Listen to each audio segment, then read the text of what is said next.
नमस्कार जय जगन्नाथ स्वामी नयन पथगामी भवत्मय भव। आज आपण मानक किसी नुआ पाठ परीक्षा जो पाठ पढ़ से विषय कहबी। आम तो केते पाठ पढ़ले इंग्लिश ट्रांसलेशन गणित उपर पढ़ले कि आम टी आज विज्ञान उपर देखा। विज्ञान आम आपण मानक 10टा क्वेश्चन आपण आसना आंसर देवी। आपण मैंने ध्यान देकी देखिए आउ फुल वीडियो देखिए। विज्ञान रे कौन कौन कौन पढ़ुछि। गणन ओ गणनांक काहाकू कुहा जाए। तार आंसर है उत्तर कठिन पदार्थ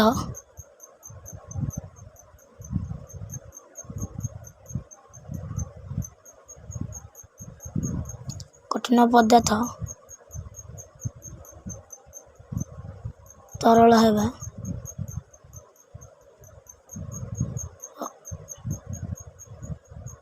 प्रक्रिया को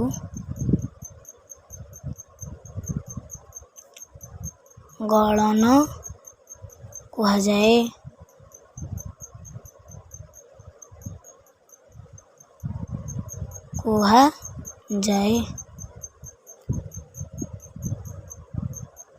ये है गणनर। तब आम बढ़ा गणनांक 2 नंबर दे करवा। गणनांक काहाकू कुहा जाए जो तापमात्रा रे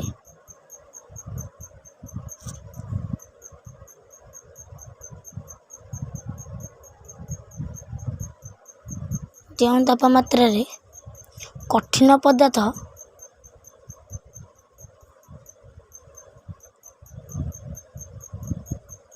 एटार उल्टा कठिन पदार्थ तरल होगा प्रक्रिया को सही कठिन पदार्थ तरल पदार्थरे परिणत हुए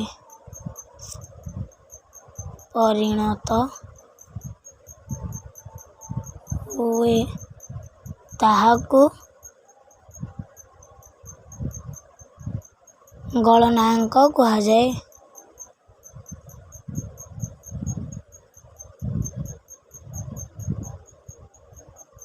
तब आम द्वितीय क्वेश्चन होछि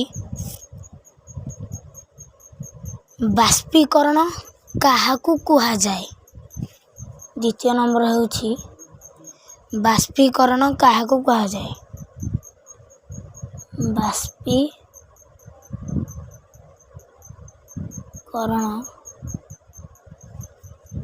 काहाकू कुहा जाए।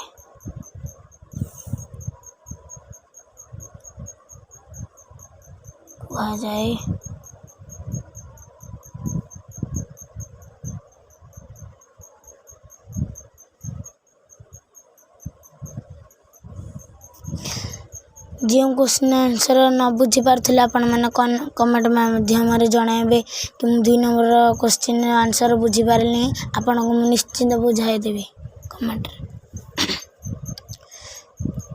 तार आंसर है जल को 100 डिग्री सेल्सियस तापमात्रा उत्तप्त कले जल को 100 डिग्री सेल्सियस सी अर्थ आपण माने कौन बुझी पाइले। सेल्सियम तापमात्रा जल को 100 डिग्री सेल्सियस तापमात्रा सॉरी न भले दोस्तों तापमात्रा उत्तप्त कले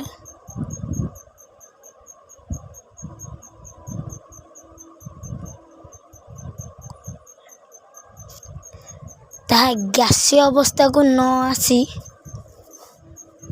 सॉरी ताहा गैसीय अवस्था रे प्राप्त हुए।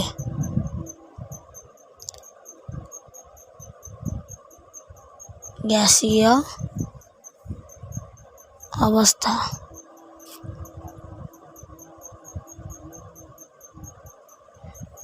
अवस्था रे प्राप्त हुए।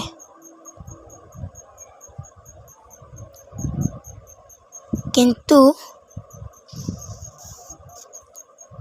साधारण तापमात्रा रे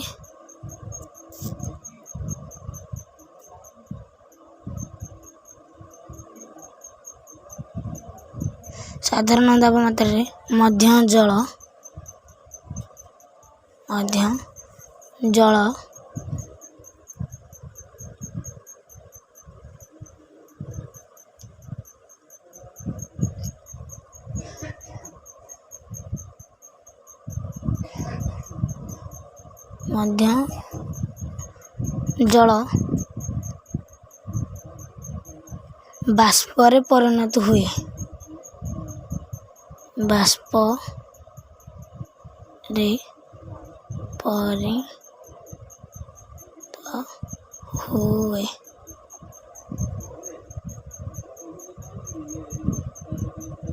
एही प्रक्रिया को बाष्पीकरण कहा जाए। एही क्रिया को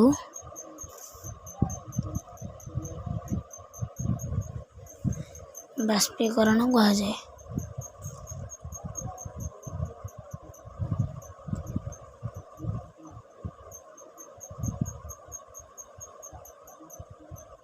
सांगने निश्चित ये पाठ आपण मैंने मन रखिए कारण ये आमर सप्तम क्लास बहुत जरूरी परीक्षा रे निश्चिंत पढ़े आपण घोषंतु। 3 नंबर क्वेश्चन उद्बायी पदार्थ क्या कहा जाए?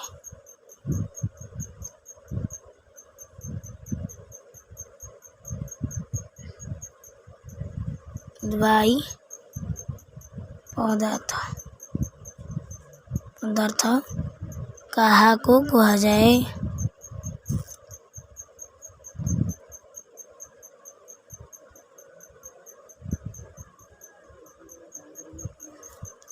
तार उत्तर हेउछि जे कठिन पदार्थ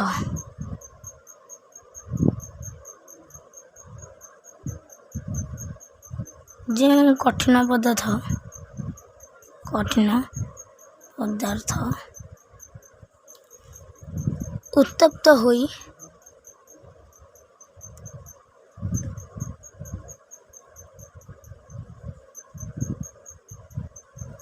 होई सीधा बाष्प रे परिणत हुए।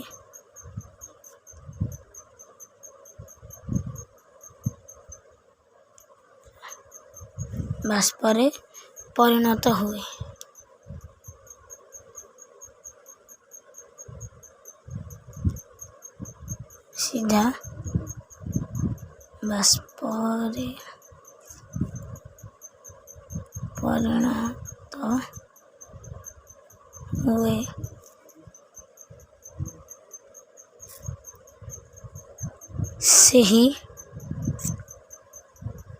सही बाष्प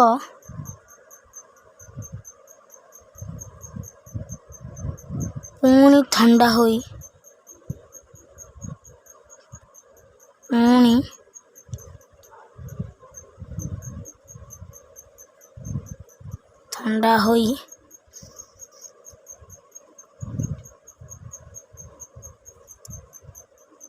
कठिन पदार्थ रे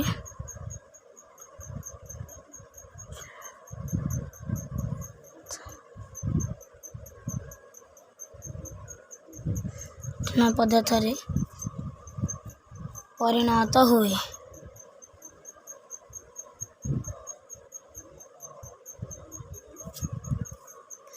यही प्रक्रिया को उद्बायी पदार्थ कहा जाए। उदाहरण आर लिखा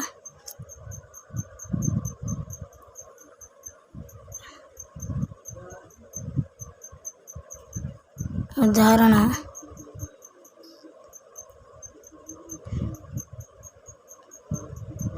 गंधकर्पूर नाफ्थलीन आयोडीन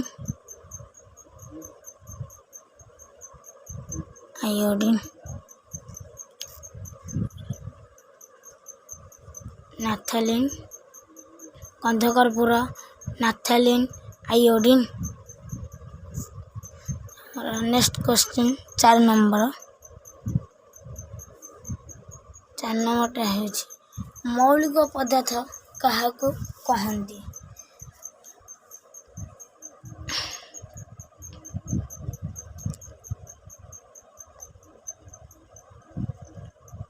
ମୌଳିକ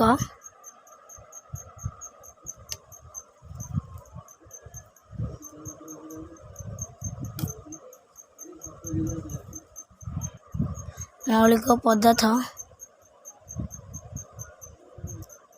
କାହାକୁ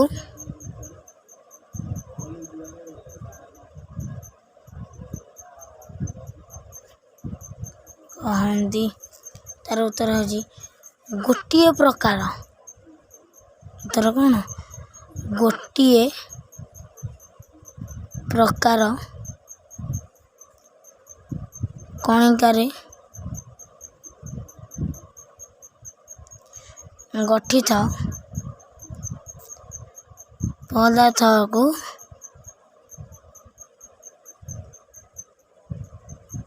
ମୌଳିକ ପଦାର୍ଥ କୁହାଯାଏ।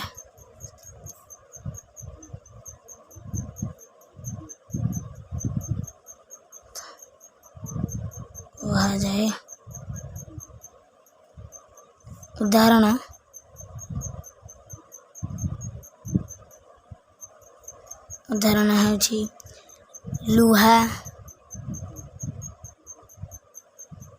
ସୁନା, ଆଲୁମିନିୟମ,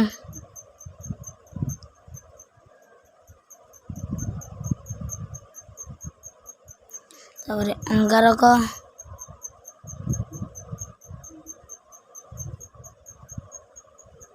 ଗନ୍ଧକ। ନେକ୍ସଟ କ୍ୱେଶ୍ଚିନ୍, ଉପଧାତୁ କାହାକୁ କହନ୍ତି? 5 ନମ୍ବର, ଉପଧାତୁ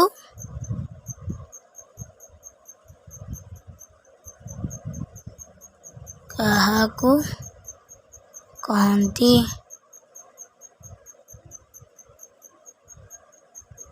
କ୍ୱେଶ୍ଚିନ୍,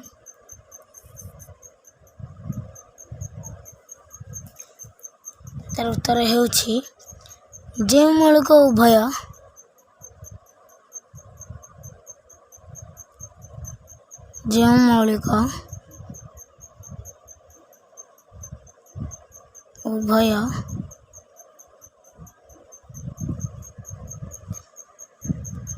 ଧାତୁ ଓ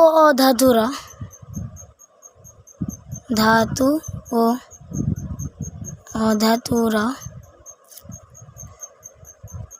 ପ୍ରଦର୍ଶନ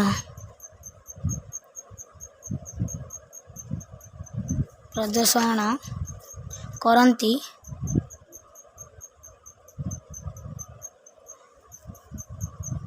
ତାହାକୁ ଉପଧାତୁ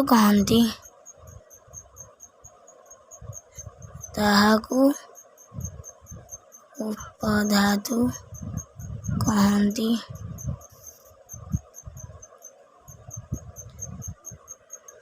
ତାପରେ କ୍ୱେଶ୍ଚିନ୍ ହେଉଛି 6 ନମ୍ବର। 6 ନମ୍ବର ହେଉଛି କେତୋଟି ଉପଧାତୁ ନାମ ଲେଖ? କେତୋଟି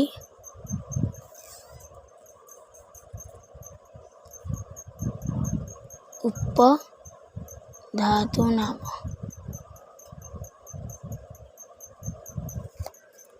ତାର ଆନ୍ସର ହେଉଛି ଉତ୍ତର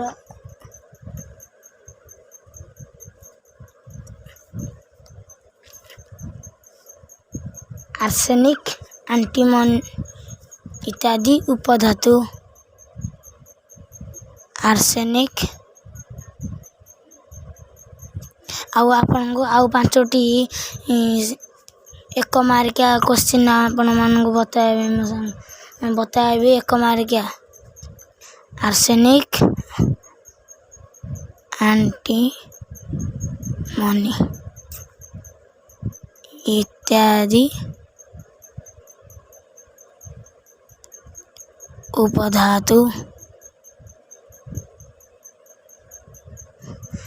ତାପରେ କ୍ୱେଶ୍ଚିନ୍ ଅଛି ଅଣୁ କାହାକୁ କହନ୍ତି?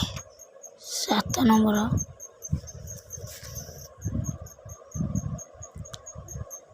अणु काहाकू ये सब एक मारिका पड़िबो कहती एक मारिका ये भी एक मारिका मौलिक क्षुद्रतम कणिका को सॉरी जैविक क्षुद्रतम कणिका को जैविक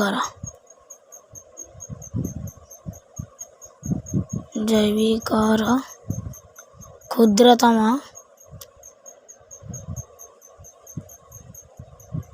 कणिका को अणु कहा जाए।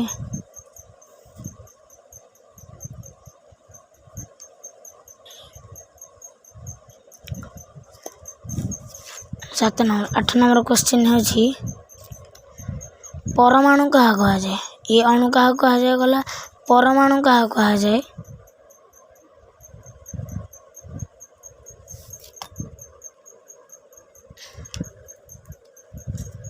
पर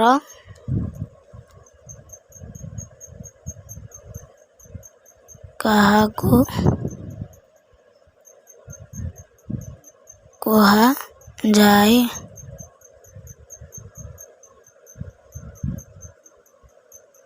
आंसर है चारि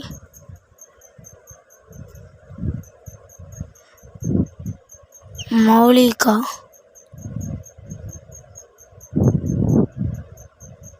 क्षुद्रतम कणिका को परमाणु कहा जाए।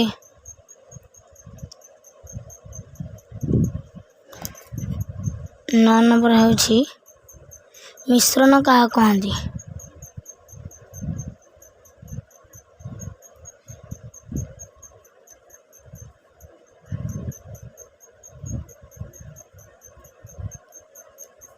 उत्तर होची जो पदार्थ एकाधिक मौलिक बा यौगिक बा उभय मौलिक यौगिक मिश्र रही था मिश्रण कहती। जो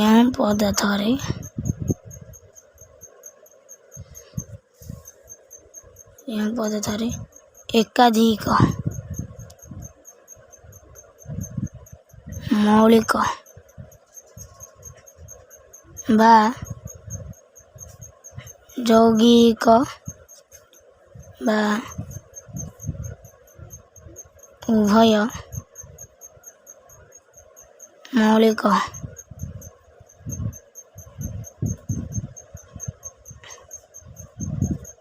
रही था मिशी रही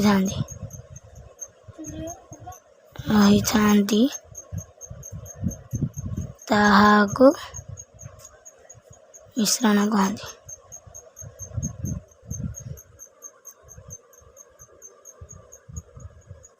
तापर क्वेश्चन होची 10 नंबर ये होची हमर लास्ट क्वेश्चन।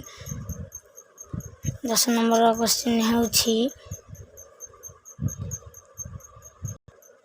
स्फुटना कहले कौन बुझा। स्फुटनाक सॉरी कहा को कहा जाए।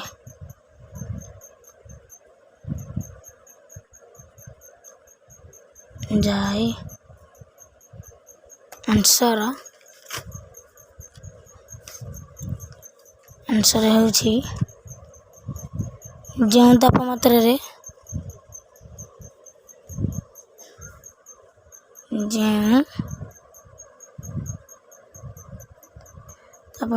रे जल फुटी बांफरे परिणत हुए ताहाको स्फुटनाक कहा जाए।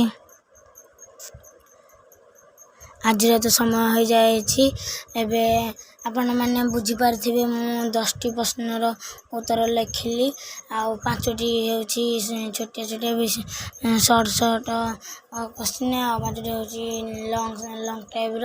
ଆଉ ମୋ ଭିଡ଼ିଓକୁ ଯେଉଁମାନେ ଦେଖୁଛନ୍ତି ଲାଇକ୍ କରିବେ, ସେୟାର କରିବେ, ସବସ୍କ୍ରାଇବ୍ କରିବେ, କମେଣ୍ଟ ମାଧ୍ୟମରେ ଜଣାଇବେ। ରହୁଛି, ନମସ୍କାର।